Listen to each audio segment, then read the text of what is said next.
Welcome back, everybody, to another episode of Connection Loop. I'm your guest, Darius Santos, and here in Connection Loop, guys, we like to interview our sales leaders, CEOs, entrepreneurs, founders, and just people with interesting things to share.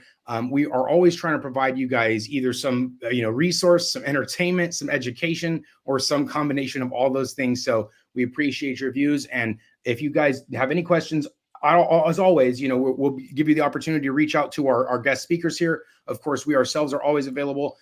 So we love to be a resource for you. Now, in today's episode, as always, we're interviewing people related to revenue, related to growth, and also in a position to speak from something knowledgeable.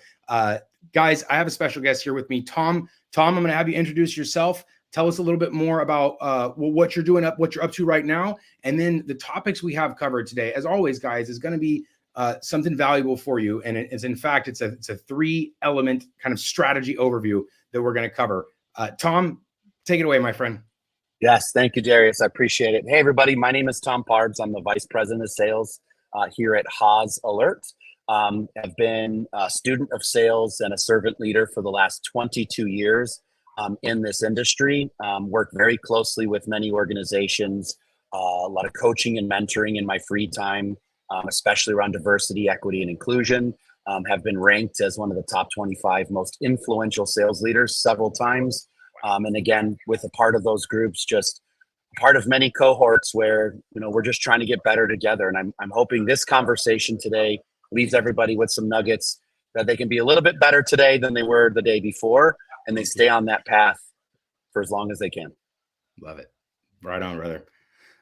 All right. So let's get into it. What are these 3 elements? Oh, actually, first, just a little context, guys, is very similar to every leader we interview in this era, right? Post-COVID, where there's going to be some really similar elements we're all looking at, which is corrections, right? Think money was flowing differently. Things were different before COVID. People were just like, hire 1,000 reps and they send 1 million emails and that's how we'll scale or whatever. And things have changed a little bit where it's not just so much a quantity over quality, but maybe people have overcorrected as well. So we're in kind of a place where there's a lot of uncertainty. There's a lot of unknowns heading into the future, right? With Google changing, email sending things, text messaging getting messed with, lots of outbound options being sort of throttled, if you will. So instead of just spamming things in mass, we're having to be more intelligent with our approach. There's some elements around that are consistent. And we actually have a couple topics on exactly this, the changes that have happened and what you need to be doing within your sales organization to really make sure 2024 and beyond is going to be what you're expecting and wanting it to be. So yeah, I'm gonna show these 3 topics, and then Tom, I'd like you to sort of break down for them what those 3 elements are and what they really consist of, and how we can take action upon them. Yeah, so let's kind of let's start with forecasting, right? Because I think this is a really important part. And again, I know there's a lot of companies that do that well, but I think generally speaking, we as leaders can do a better job of it, right? So for example, even here internally with what we're doing, like the goal is, can we do 10 million ARR? Can we do 20 million? Like, what does it take to do 50 million ARR? And it sounds fantastic. Like you could have really good people that are working here. You could have a really great product. I think, and we can talk about this on kind of like a sidebar, but do we really understand like our ideal customer profile and the buyer persona, the problems, and not just surface level going deeper? So I think you could have all that aligned, but sometimes if you really like look at the data's your best friend. Now, you have to be able to not only understand the data, but do something with it, which is where the execution comes in and the accountability. But I think all too often, right, it's almost a pipe dream of, hey, I want to do 10 million ARR. And this is, if you're in a startup, you're seed or you're series A, right? You got your first million, you got your first 5 million, you're on track, for 10 million. Certainly there's that expectation. What you did before isn't going to get you to where you're going, but right. You have to really have that foresight to say, okay, if you want to do 10 or 20 or 50 or 100, whatever it is, work it backwards, right? How many deals would that be? And I'm just spitballing here, right? And this could be a combination of your expansion. It could be net dollar retention, right? Maybe you're expanding on that. You're getting right. More money on the renewal. It could be you signed up a customer and you've got to expand with your products and services, whatever it is, however you get to that number. What does it take to get there? Because you need to like very succinctly like break it down to where you could go to each individual person on your team that feeds that revenue bucket and say, this is exactly what you need to do every day, every week, every month, every quarter to hit your number for the year to get us where we need to be. Because remember, the 80%, right, is not the new 100%. 100% is still 100%. So I think we miss that a lot, and that uncovers gaps, right? Kind of like the gaps in the armor of, are you going to be able to get there? And we can't live in this world of like best case scenarios, because best case scenario carries like a 0% weight.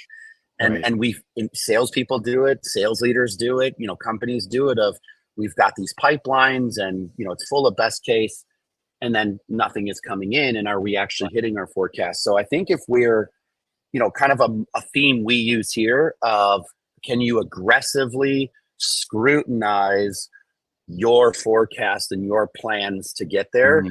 And you'll uncover the gaps. And then that leads to like, now you've got leaders and department heads and salespeople and everybody, holding each other accountable and saying, hey, like, is this true?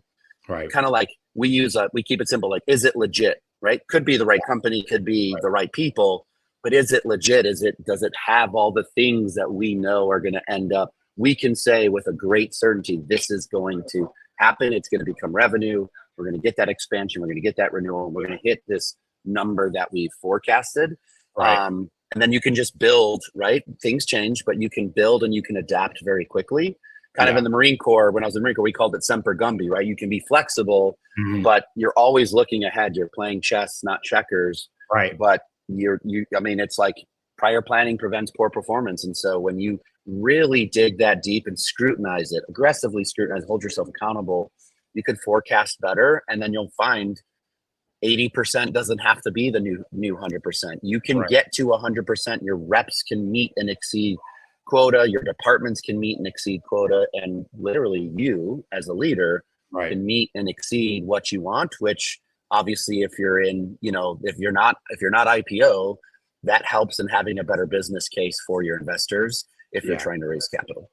Absolutely. Now, I think one of the things that we struggled with early on was exactly forecasting, right? Like, what is the percentage of this to close? That was always the hardest one, is like, what is the percentage of this to close? And you're like, damn, well, the conversation went well. This was like everything, all these pieces are in alignment, but then what is the actual percentage that you put on this deal to close, or like deal size? And then what we found is that questions, better questions during that demo, during that sales process ended up giving us better, guesses, if you will, on our forecast. And so it wasn't a matter of, scrutinizing the deal further after. It was just better preparation. Like you said, better planning, better scripting, better sales process understanding, ended up giving more accurate forecasting, because before we were like, they said, looks good, I'll show the team. And we counted that as 100% or 90% or whatever it was, and then so then it's like, okay, no, we need to ask better questions like deadlines. And so that was for forecasting for us.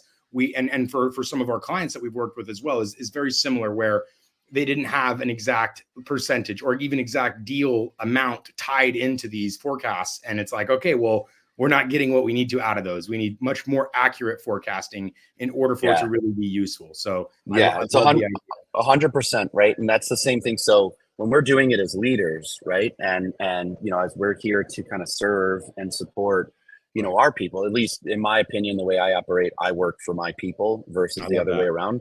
Yeah. But when you're doing it, you can then teach and coach them to do that. And then you have sales reps that are, again, they're more aligned, right? Because pipeline is just pipeline. You could build a $10 billion pipeline if zero closes, meant nothing. You know what I mean? But what we did here, especially for the reps, like to help my reps as well, because this makes it better for us to forecast for our investors, for our board, and the growth that we want to achieve, is we literally looked at, right, like the customers that bought from us. Right. And so if you really kind of broke that down and understood the process, because we're like trusted advisors that take people on a process to buy a solution to their problems, that their urgent problems, pains, impacts, and and all that stuff. Like we're problem solvers. You know, we yes, I love being a salesperson, but we just help people solve their problems.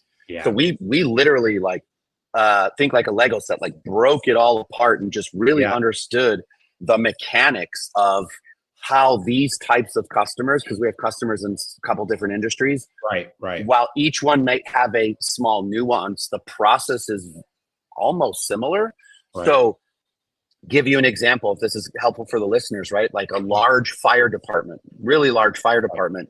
You know, certainly there's multiple people that are a part of that. Are they, when we use the RAPID acronym, who's the recommender, who's the agreeer, who's the performer, who's the inputter, who's the decision maker, right? That's our buying committee, and we understand.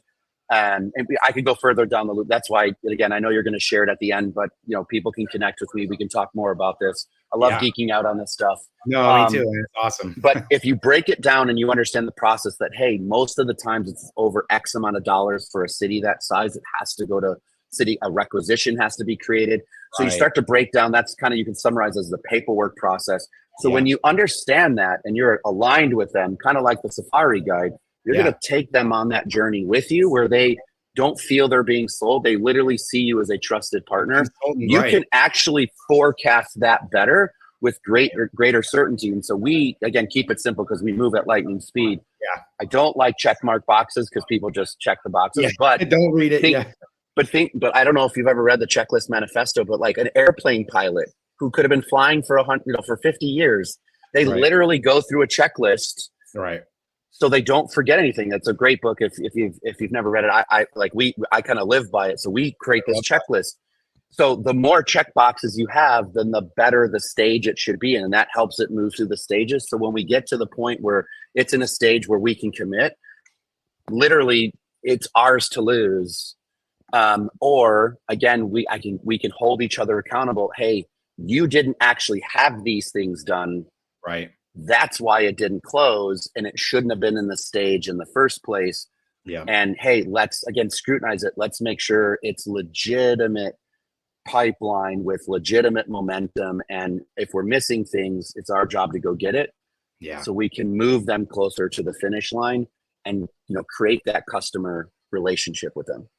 No, absolutely. And guys, this is your sort of call to action. We always do these in these sessions. We always try to give you direct action to go take. If you are not forecasting, or if your forecasting is like, where is our next 10 million coming from? Or where is it? If it's not specific, if it's not detailed, like we just talked about, the analogy of breaking apart the Lego set and then rebuilding and understanding each individual component of past deals in order to forecast future deals. If you haven't done that process, then this is your wake up call. This is your call to action to go do that. Go take your biggest, best deals, dissect them, reverse engineer them, because that's where your next biggest, best deals are going to come from, is when you understand exactly the process that went through there.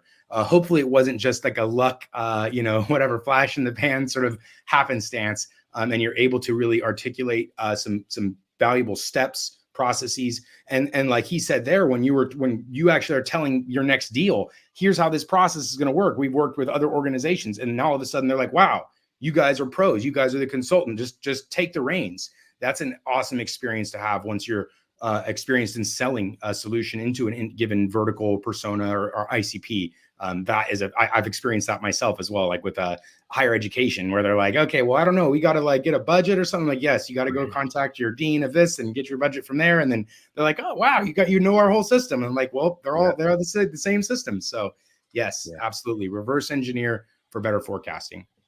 Okay, accountability. Or which order does this typically go? I think accountability, because we kind of touched on that too. Because we'll end with execution, because that for me is probably the cornerstone of anything you're ever going to do, in anything in your life, but specifically like business and sales. Right. You can have meetings all day, but if you don't do that part, nothing's happening. 100%. Right. So accountability is key.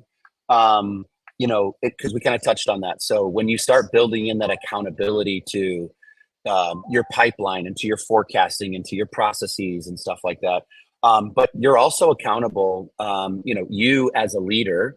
And so you have to be clear. You're accountable to the people that are on your leadership team, right? I mean, that is generally your team.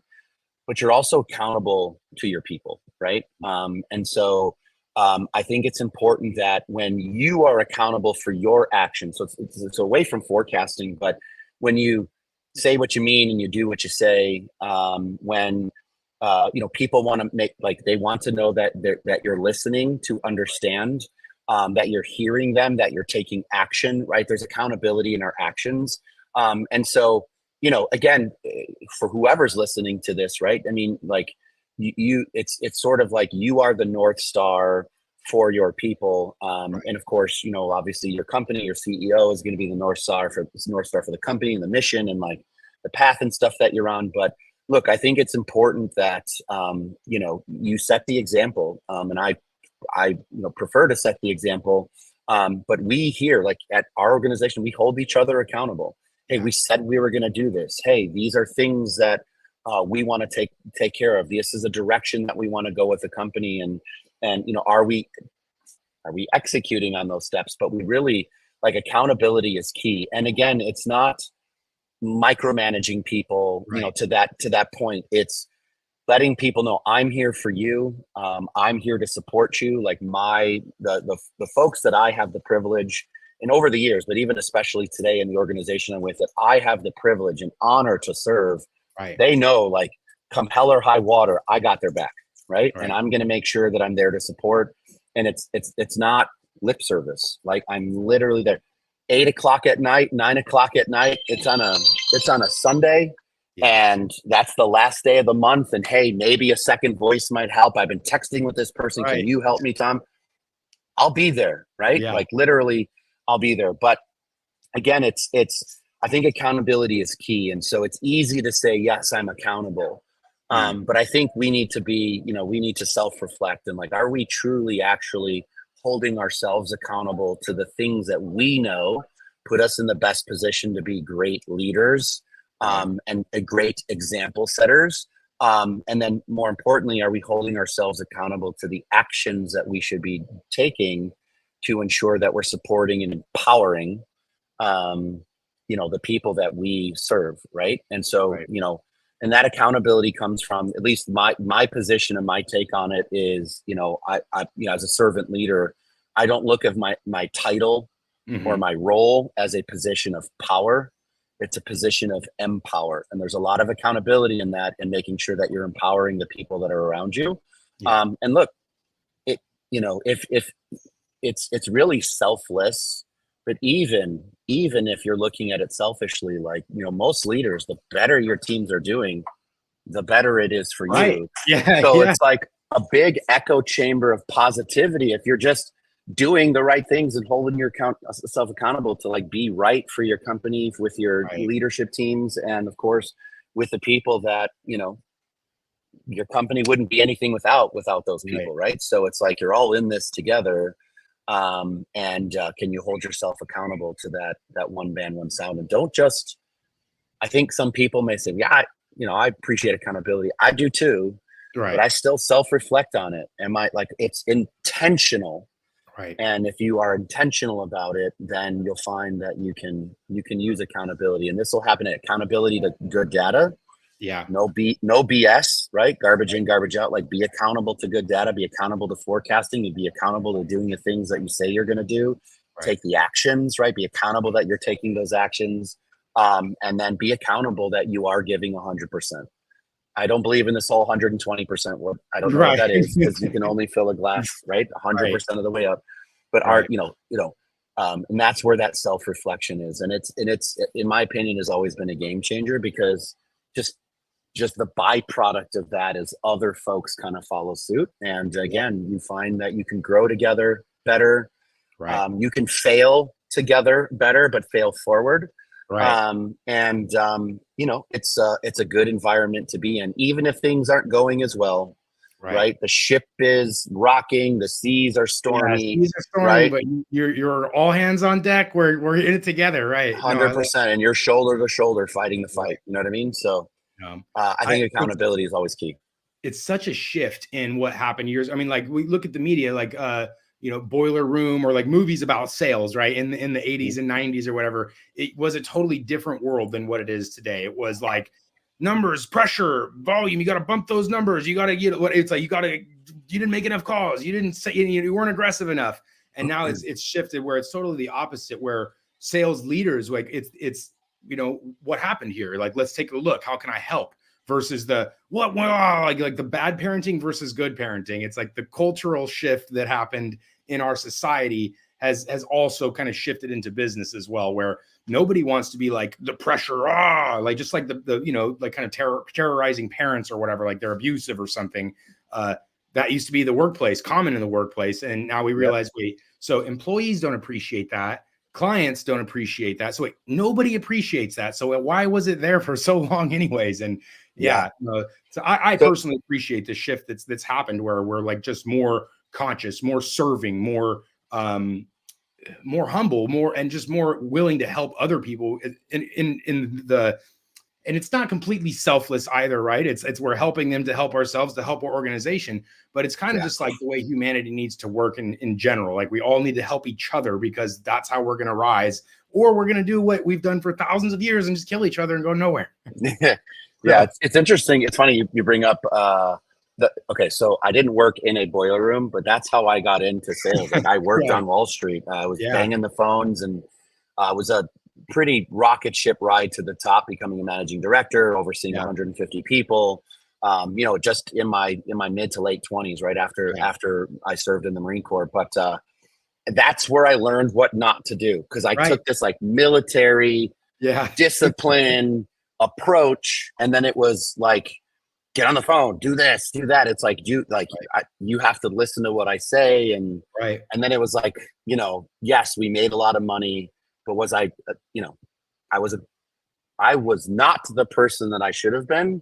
And it really took losing it all to like, that's where that being like introspective, like really getting right with myself and saying, well, wait a second, there's all these good things that came out of it, but I took the wrong approach. And then it was like, well, wait, right? Yeah. How would I want, and it reminded me of my platoon sergeant when I was in the Marine Corps. So old salty dog, but he was a great servant leader. Now he was MF this, MF that, F this, F that. It was like, we used to have jokes about how many F bombs he dropped. Yeah.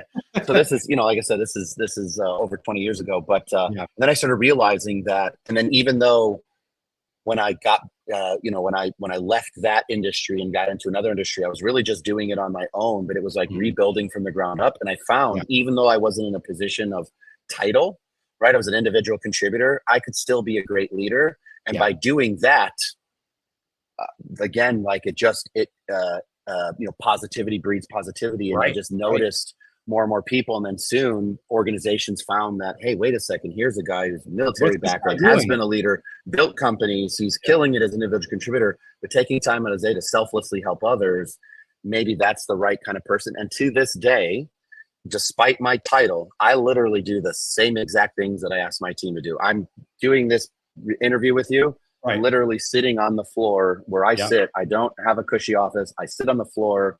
I'll go to conferences. I'll get on a phone. I'll run a demo to help. I'm like, we are literally all in this together. And that has helped us grow leaps and bounds with any organization I've ever been with. And most of the top performing leaders that I know of do the same exact thing. Not necessarily player coach, but they literally intentionally do the same things that their people are doing. And they make it a point to do it every day. Right. You practice what you preach and lead by example. And people, it's hard for people to follow something when you're not doing anything that you're saying to do. It's much, much easier for someone to see, wow, look at that. I can do that. I can follow that. I can lead by follow that example. So 100%. All right. We got one more, and then we have some awesome resources to share, because I know you're part of some organizations. I think people are going to find a lot of value in those. Let's talk about execution, and we'll wrap it up. Yeah, so this is the cornerstone, right? So in all cases, right, action is what's going to move us forward. Okay.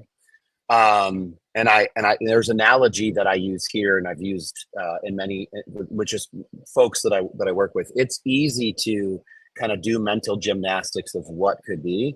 Look, as a leader, and if you're in sales, or again, in anything in your life, the beautiful thing about the human experience is you literally get to create the future that you want by the things that you're doing today, right? And so I want to make $1 million. I want to buy a new house. I want to do 10 million ARR. I want to get my Series B, my Series C, my D. I want to go IPO, whatever that exit strategy is, right? Literally, the foundation of it all is taking actions. So the analogy we use here is kind of like you can spin your tires in the mud all day long and get dirty and tired and sweaty. People will understand the analogy, Right. but you didn't move anywhere closer down the road, right? And so just like someone who runs a race, the only way to cross the finish line is literally 1 foot in front of the other. It's taking those steps. And I think people forget that, right? Because we can, it's very easily at the top, we can get stuck in those mental gymnastics. Let me do a spreadsheet. Well, what if this happens? What if that happens? What if that happens? None of that will happen unless you execute, right? And so I always screw this one up. I hear it enough, but I should know it. Like, don't let, is it perfect stand in the way of good or something like Right. that? Yeah. Right. Perfection is the what exact. There's so many analogies. We're both it's something like that. Like people like it doesn't have to be. In fact, we don't use the word perfect. I actually don't use the word perfect. Like the expression "practice makes permanent" or perfect. See, I've got a habit. It's practice makes permanent.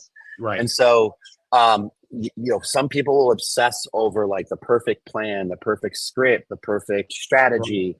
You have to be flexible. You have to, but it's the doing, right? The action, right? You want to start the day, you have to get out of bed. Right. You want to leave the house, hopefully, you got to get yourself dressed and leave the house, at least in this society, right?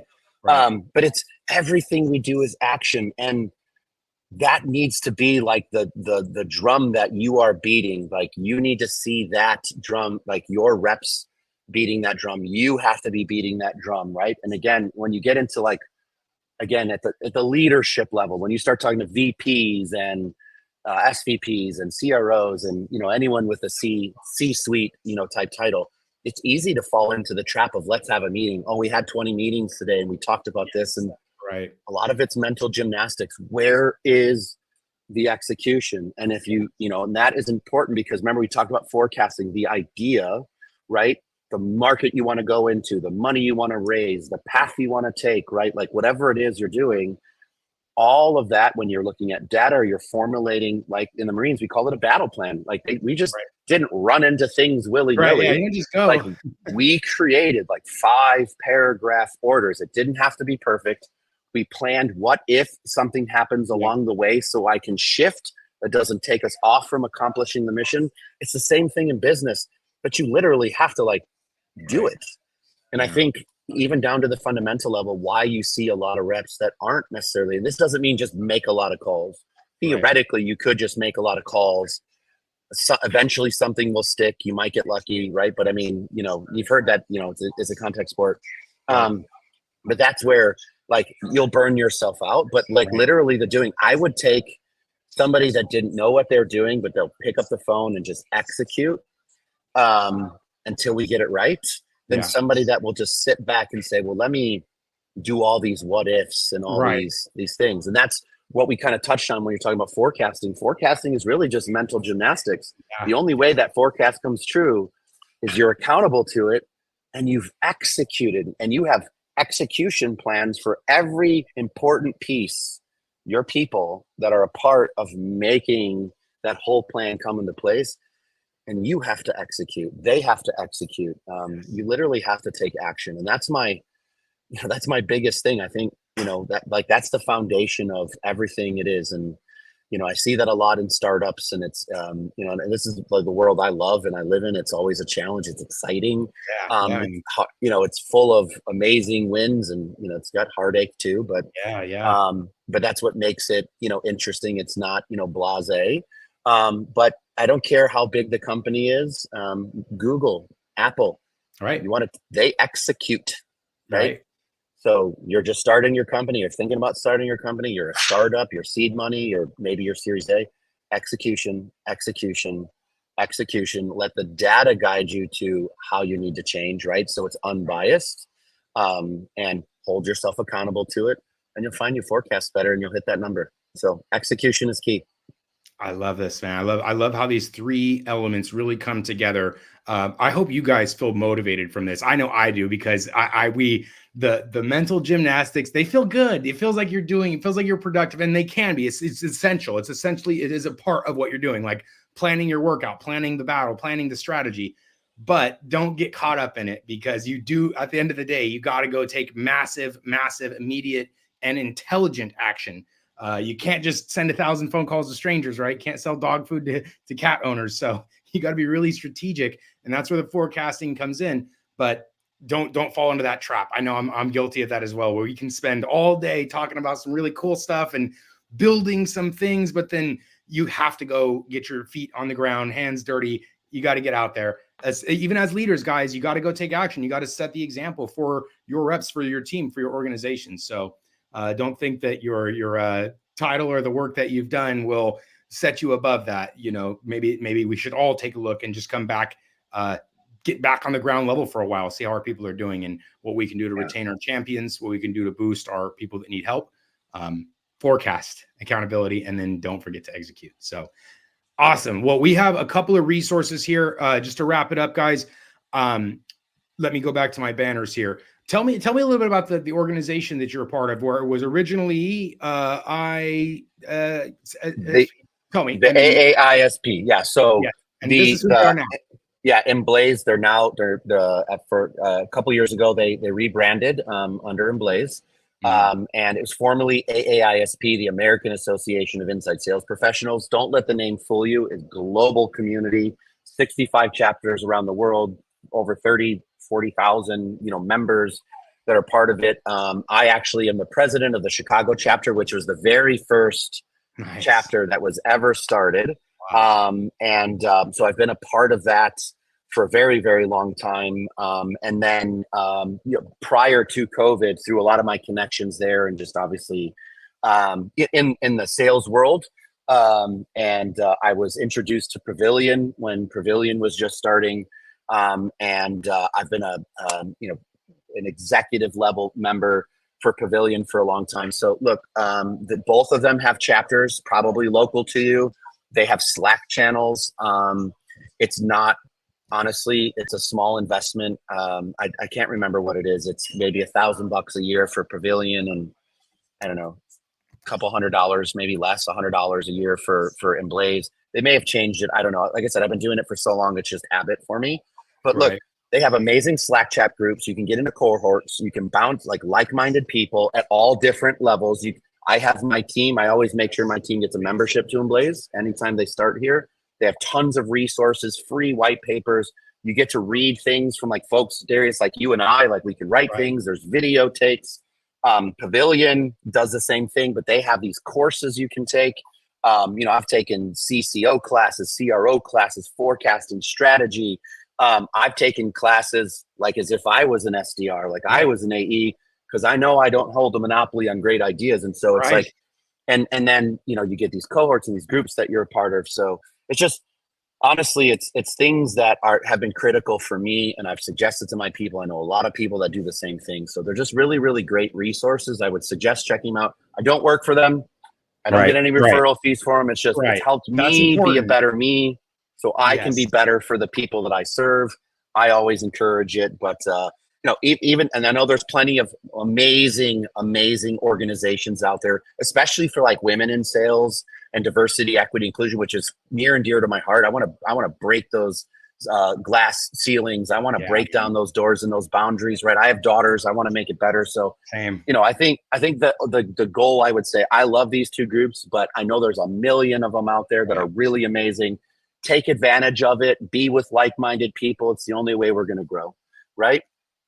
So guys, continue to invest in yourself. Here's a leader who's been in leadership for 20 years, and he's continuing to invest in himself and his education and his ability to perform his role to help his family. Again, guys, a wake-up call. Don't rest on your laurels. Don't just sit there and say, oh, well, I'm good. We know everything. We do not. You don't know what you don't know. There's always something new. And guys, things are changing very, very rapidly. So now is an excellent time to begin investing in research, into strategy, into the things that are happening in the near future.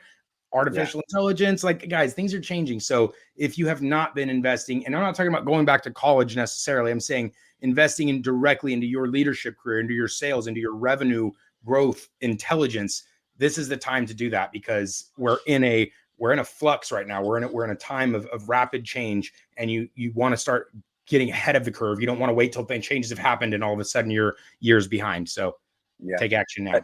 Darius, that's a great point. If I could just leave off with one last thing, you are correct. Things are changing, whether you like it or not, and you are either going to be a part of that change or you're going to be the change.